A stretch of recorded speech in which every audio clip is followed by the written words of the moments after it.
to introduce the man in front of us right now, this is Matt. Matt just finished delivering his first TEDx talk so we're recording this on Thursday. It was Saturday at TEDx Babson College. And we're here to learn more about Matt's experience of working with me, why he did that, what results he found, and whether or not it is a good decision for you to make as well. So Matt, the one thing I'd like to start with is if we could rewind a little bit to before you decided to hire me, before I know you spoke to Kedma as well, there was things going through your head and you had been booked at a TEDx event. Tell us about where you were at before you decided to reach out to me, what problems you were experiencing, what you thought you knew, what you really knew, what was going through your head. Okay, so let's work backwards a little bit. I had the opportunity to apply for the TEDx at Babson College 2023. I did it on a whim because TEDx was always kind of like sub, but never like, hey, this is a bucket list. I'm doing a TEDx.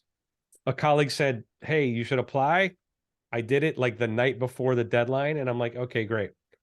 I ended up with an interview and I drilled the interview. I connected with the folks, talking about imposter syndrome. It resonated. And I found out later when they got off the call, they went to their committee and said, Matt's in 100%, which was like nice to me, but I was like, there's no way I'm getting this TEDx talk. So the interesting part is I thought I had I did have a topic on in imposter syndrome, but I thought I knew how I was going to tell it. But once I nailed the talk and finally got like, hey, you've been chosen as one of our 6 only outside speakers of 13 or 4 out of 13 outside Babson College, it got real pretty quick because I'm like, crap, I've got chosen to do a TEDx event. And I think I know what I'm doing, but I have no idea. So a colleague of mine was using Ryan and I knew what was happening because I was in her network, the things that she was asking about her talk and titles. I was like, this is legit. So I said, Kedma, you're using Ryan. She's like, hands down, you got to get Ryan. So I had already nailed the talk. I had the topic, but where I was lost is I thought I knew something, or I thought I knew where I was going. And then working with Ryan or working with you, we won't talk to you about third person. Like Ryan's not in the room. It was good. It was challenging. There's no question about it. And I'm going to time out here and then we'll follow up here. I will say this. I violated one of my principles. And as a coach, I've been coaching high performers for nigh 25 years, business owners, et cetera. Sometimes you can have too many voices.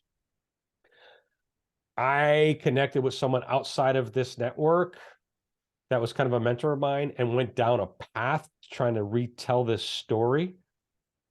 And it put me off, like set me back 2 weeks because I sent Ryan a second draft, and you'll get to know Ryan if you work with him.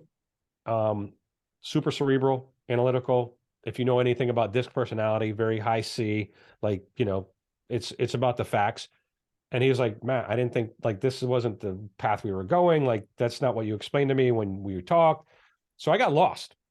And my wife will tell you, like, it was brutal for 2 weeks. She's like, if this is like writing a book, like I'm out. I'm finding me a boyfriend. So I finally got back on track. And the beauty of all of this is, and I'm getting to a point here, is working with Ryan as I would share my document with him and the drafts that were due from Babson College, helped me refine my messaging to where I told a story that was a little bit complex because there's some science involved. And without getting too deep, Ryan, I have had kind of these conversations. I'm not a neuroscientist, but the story I had to tell at a higher level because everything's vetted. So the science had to make sense. It wasn't like my feelings. It had to be truth. So I was walking cautiously telling that story, but Ryan helped me get clarity. Even I considered late in the process, but it worked out perfectly to nail the talk. And to go in with confidence saying, okay, I've refined my talk to a point where it makes sense. And what's interesting, even Babson College has a speech center, and there are 2 or 3 folks that I met with on a regular basis. They're like, wow, the evolution of this, Matt, over the last few weeks has been phenomenal. And I would say that as a result of working with Ryan to say, don't need this to tell your story. that's nice, but not necessary. And it really got clarity for me as a presenter to say, what do I need to say? How do I need to say it? And what's going to resonate with the audience? And there's, again, there's data behind what he's doing. And that's what I told folks, like, hey, I'm here's my 3 title or 4 title choices. And folks were giving suggestions. I'm like, hey, I appreciate your suggestions, but there's some science behind these 4 titles. Which one resonates with you? So I felt super confident that Ryan's done the work to coach me and to give me insights that I don't think I would have gotten anywhere else. I mean, that's just the truth. So now you can ask me how it went, Ryan.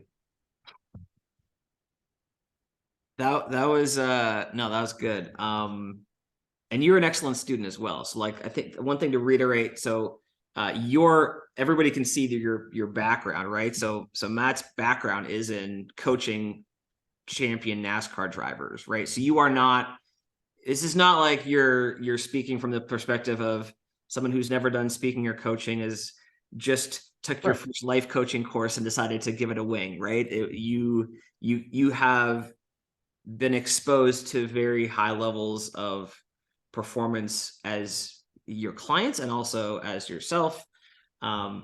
So I appreciate the kind words. Yeah, I mean, you kind of answered all the questions that I wanted to ask. So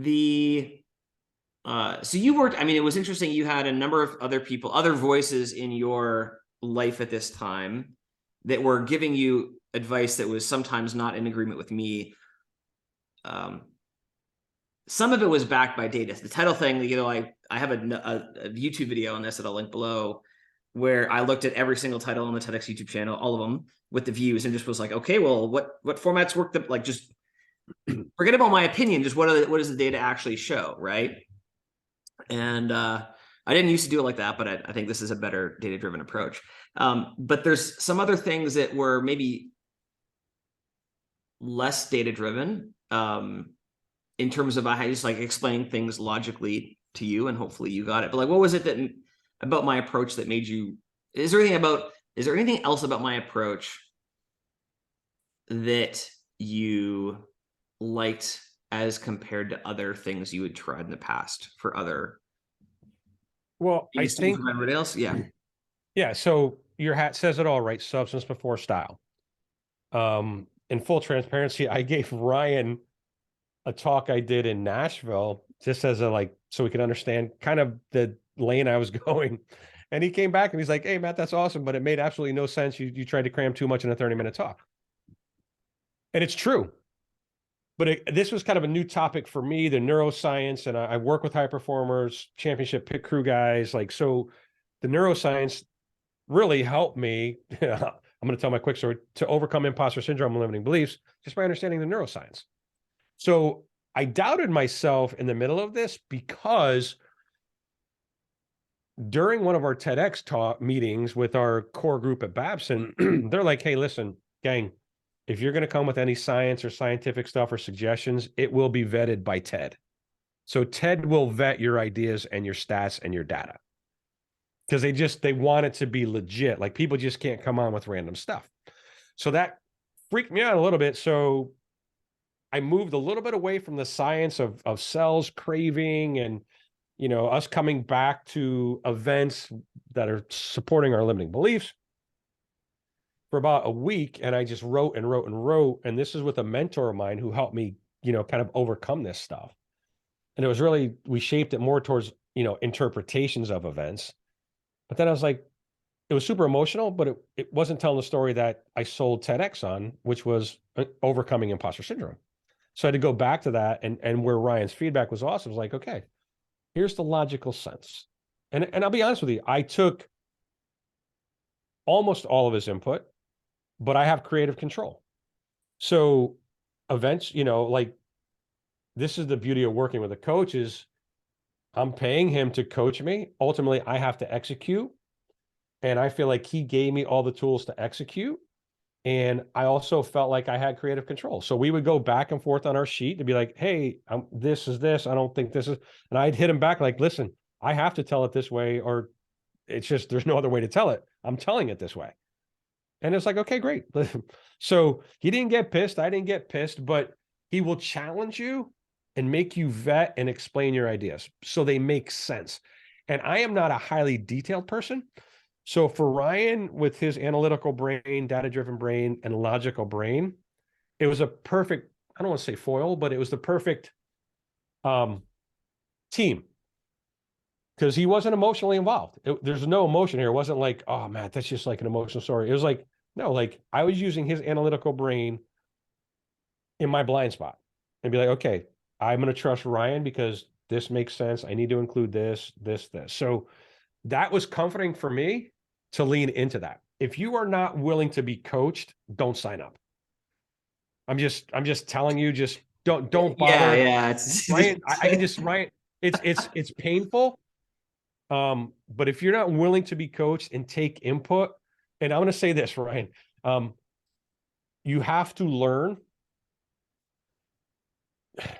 You have to learn to let some of your ideas die, because what I did early, and I've seen other people doing in our coaching forums, is try to die defending their ideas. And Ryan's like, your ideas are great, but what do we want the story to be? And how do we tell the story to be of the most impact for the TEDx community? So if you're not willing to not change, but just let go of some of your ideas and what you think people need to hear and how they need to hear it, and step back and say, okay, like, what do they really need to hear? And Ryan has done a good job to say, listen, man, that's great, but here's what they need to hear, not what you want to say. Because ultimately this talk needs to be about, if you're going to sign up and do the thing and nail a TED talk, is what's in it for the TEDx people, right? Because that's what it's about. Like, what are we giving back? And if we're not giving value, it's not going to resonate. You're probably not going to nail a talk. So for me, it's been interesting to even my own ideas and what I thought and how I wanted to tell the story. Like, he gave me an idea. If he gave me nothing but this one idea of a bowl of candy to represent the events in our lives every day as we process them, that was worth the price of admission. That one nugget, if I walked away with one meeting, it was well worth the investment that I made. Now there's tons more value, tons. And if you are looking to nail a TED Talk, follow the process. Ryan will tell you, like, we had to collapse some of the stuff and just make, like, hey, we're kind of beyond the window of XYZ. Like, we feel like this is solid. Here's a solid title. Here's a solid outline. And we got to work. So if you're 6 weeks out from a talk and you nail the talk, like, you need to sign up today. But if you're looking to nail a talk and develop a topic, get on board, go through the curriculum, go through the course, because it will help you refine your talk and get to the place where you need to be to provide value and be proud of what you're presenting. And I think that's working with Ryan it's been awesome. So I can't say enough about the process. Appreciate it. Thank you, Matt. I think it's I'll just stop recording and cut it right there in the last sentence. So I don't think there's anything else I can possibly add that would be. I mean, book a call with me at the link below. Right? No. So yeah, is there anything else you wanted to add that I didn't ask you about? No, I just yeah, the process was good. Like, again, I want to do another TEDx. So I've got the framework. And that's the beauty of it, right? Like, we have access to the framework, we have access to Oh yeah, the process. So it'll work again and again and again and again and again. yeah. So I mean, and listen, it's a good framework, even if it's not a TEDx talk. Any keynote that you're working through. Absolutely. So anyway, I use the same, by the way, I used very meta, of course. I use the same framework to develop the ideas for my book. And that's how Kedma found me. She just looked on Amazon. And so she did a Google search for some topic, found my website, and then she said she never reads people's blogs. She always starts with Amazon first to see if they've written a book to save her just time. And so she found my name, started the note she sent me in the application form was like, it's 2 a.m. and I haven't stopped putting on your book. We have to work together. And so I agree with you about your point about this works for Keynote as well, but the same process would work for any kind of like written content. I'm taking a coaching program right now of my own as a student. And there's a Twitter coach there who just does like short form ghost writing, and Right. companies pay him a lot of money to write for them. And a lot of what he says as well is this. It's interesting seeing the parallels between what works for a TEDx talk, for instance, and what this guy who makes a bunch of money as a professional writer and has a bunch of followers on Twitter says is a good practice for Twitter. Right. So it's cool to see the similarities in strategy across fields. 100%. Synergy is there. Totally. All right. Matt, thank you very much. Again, your talk just came, it was just a couple days ago, but when it is out on YouTube, I'll link it down below here. And we referenced your coach, Kedma, who I will link her case study video and her talk as well.